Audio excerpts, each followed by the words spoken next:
Starrcade was the annual big one for WCW, their equivalent to WrestleMania, and while most events would take place in December, the first few years were held in November under the alliance of NWA and Jim Crockett Promotions, until being sold to Ted Turner and becoming World Championship Wrestling.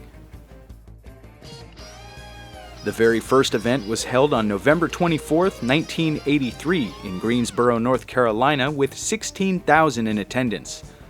This was before the days of fancy entrances and dressed-up arenas, so everything appears quite generic. The arena remains dark other than lights directly illuminating the ring, which features a light blue canvas with yellow lettering spelling out NWA. We see occasional on-screen graphics for wrestler introductions, which, while quite generic, still feature some color adversity. And backstage segments take place in front of a prop containing the show logo and the catchphrase, which was "Flair for Gold."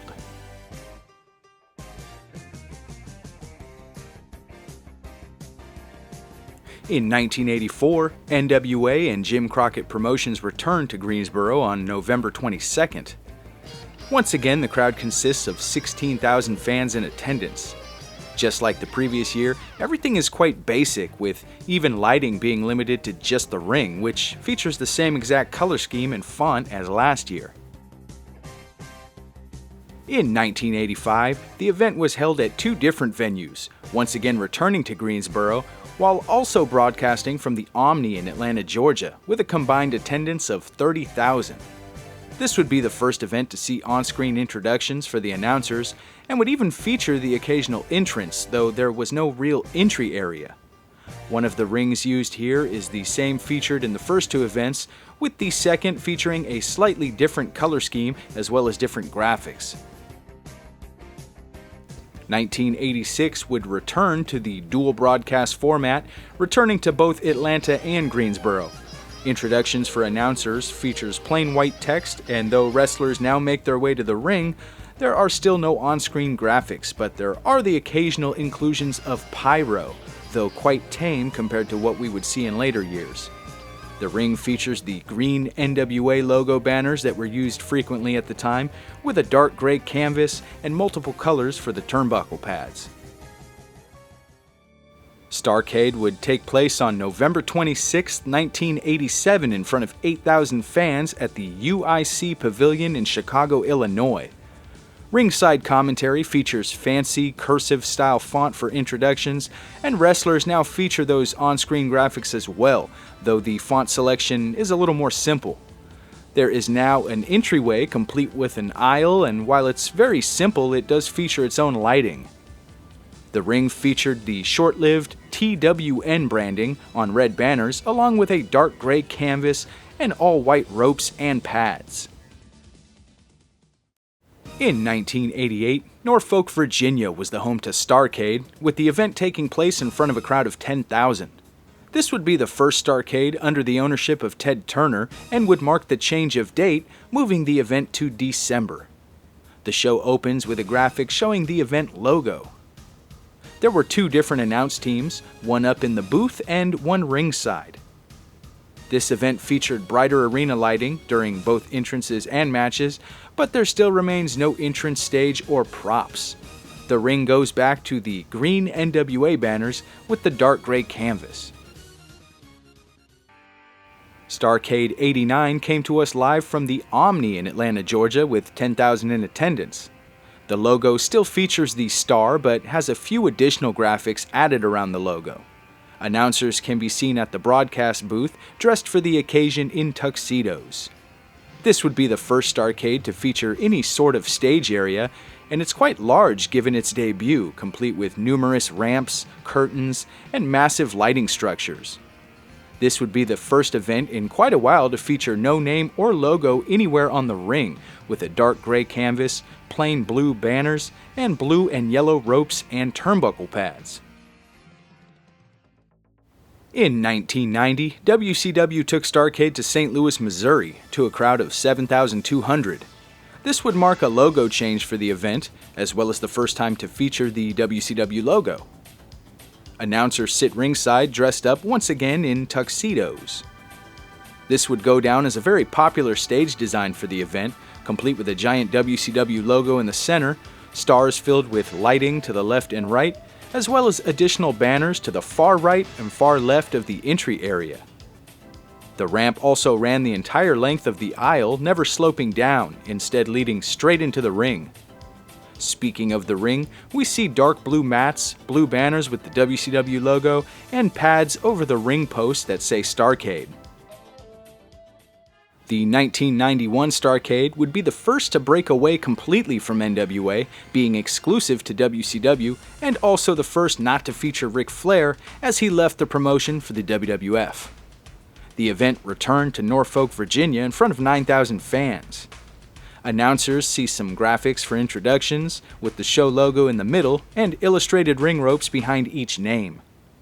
The entry area features a trio of gold curtains, along with the same logo that was used last year, but they raised it up so wrestlers could walk under it, exposing the fact that the bottom was cut off.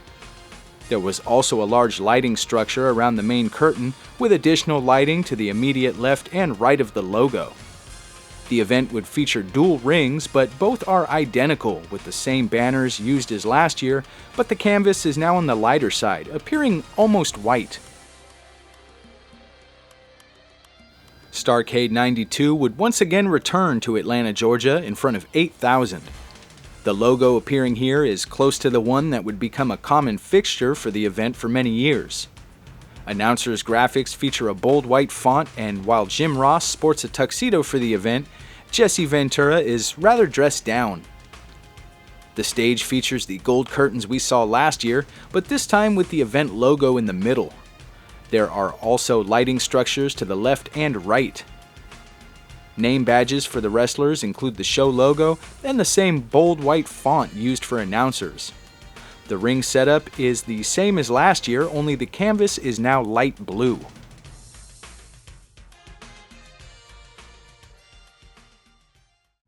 On December 27, 1993, the event would take place in Charlotte, North Carolina, and mark the return of Ric Flair to the pay-per-view.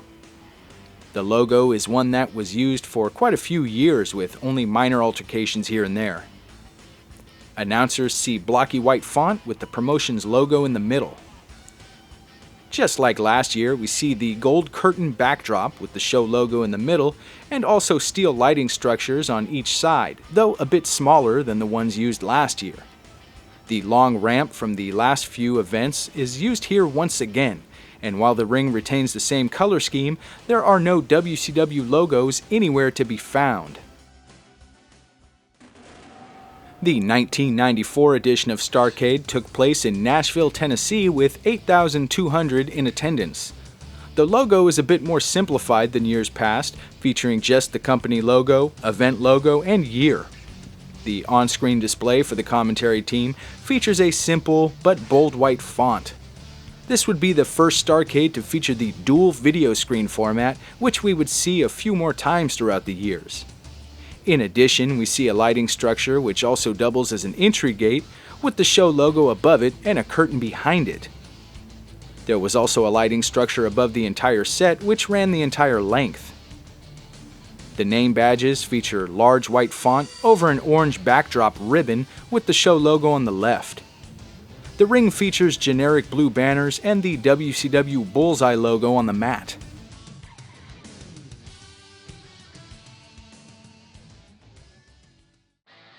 In '95, Starrcade would return to Nashville, Tennessee, once again in front of a packed house of 8,200 fans. The logo is identical with the exception of the year.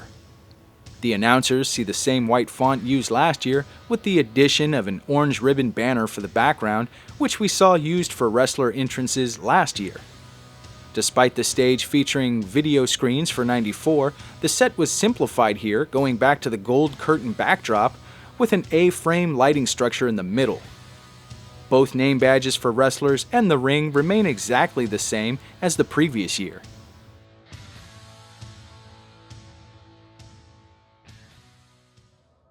In 1996, Nashville would host WCW Starrcade for the third time in a row. The logo sees a new color scheme and the change of year, but the structure remains the same. We see a similar graphics package for the commentary team that we saw last year, but with different font and color schemes. We see the dual screen look return, but the gold curtain has been ditched, never to return. In its place, a black backdrop with lighting structures below each screen, as well as above the entire set, running the length of the curtain. Nameplates for wrestlers are the same style, but adopt the new purple color scheme. The ring features the blue-on-blue look with the bullseye logo canvas and all yellow turnbuckle pads. 1997 would see the event take place at the MCI Center in Washington, D.C. in front of a sold-out crowd of 17,500. The logo now features a stone effect to it, and the year of 1997 has been added.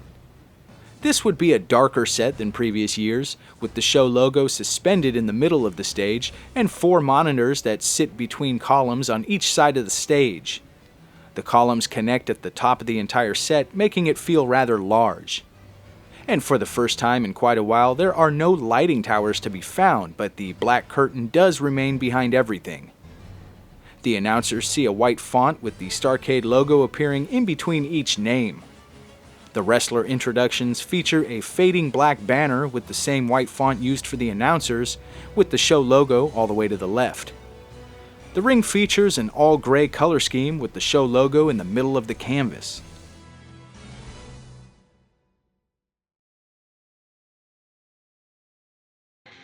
'98 would see a return to Washington, D.C., this time with an attendance of just over 16,000.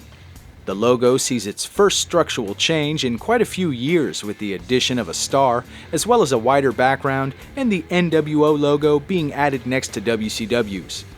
The color scheme for the event has also changed to a rustic brownish tone. The set is almost the same as '97, but the new logo replaces the old, along with 2 larger screens replacing the previous 4. In addition, the columns that appeared in both sides of the previous 4 screens have been moved just slightly behind the logo to the left and right. And while the little bit of lighting we saw last year featured a bluish tint, this year everything is a bit warmer.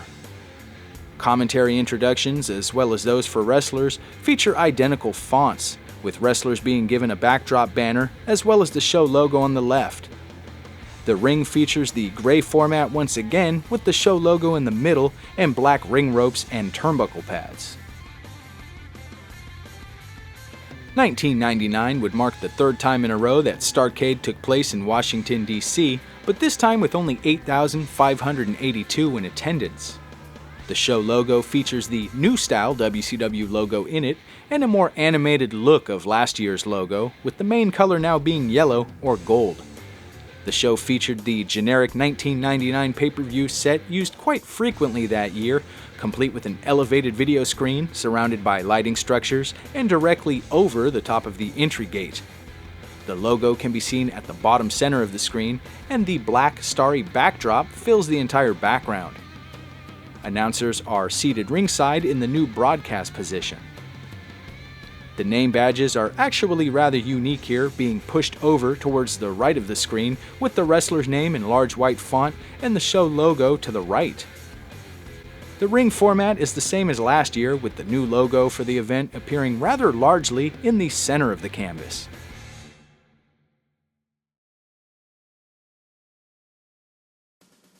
The very last Starrcade took place once again in Washington, D.C. in front of just over 6,500 fans on December 17, 2000. The logo is completely overhauled with just the name and a star appearing. The set was the universal one used for Nitro, Thunder, and pay-per-view events at the time, featuring a rather large center-positioned screen with numerous steel lighting structures around it, a light-colored backdrop directly behind it, and the black starry backdrop behind the entire thing. The entrance graphics for wrestlers are a bit on the complicated side, featuring not only the show logo but also quite a bit of information. The ring is more WWF style than ever, with a blank ring canvas, black banners featuring the event logo, and blue ropes in addition to black turnbuckles.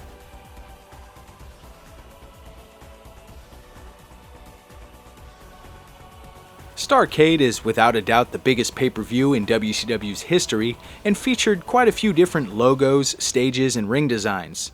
Which was your favorite? Let me know in the comments section, and remember to subscribe to keep up to date on all things wrestling and gaming. Also, don't forget to check me out on Twitter and Facebook, and just like always, thank you so much for watching.